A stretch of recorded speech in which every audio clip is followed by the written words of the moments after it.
yung dog bowl nyo. Hintayin si mama. Wala mo nakakain.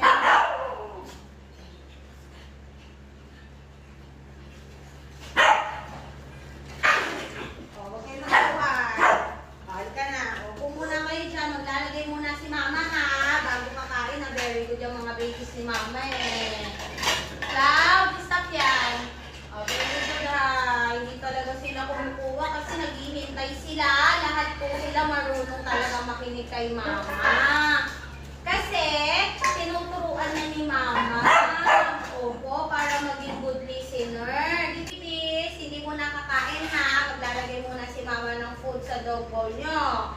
Kasi, magpe-pray muna tayo para makita nila na lahat talaga kayo masunurin. Nakikinig kay mama, diba?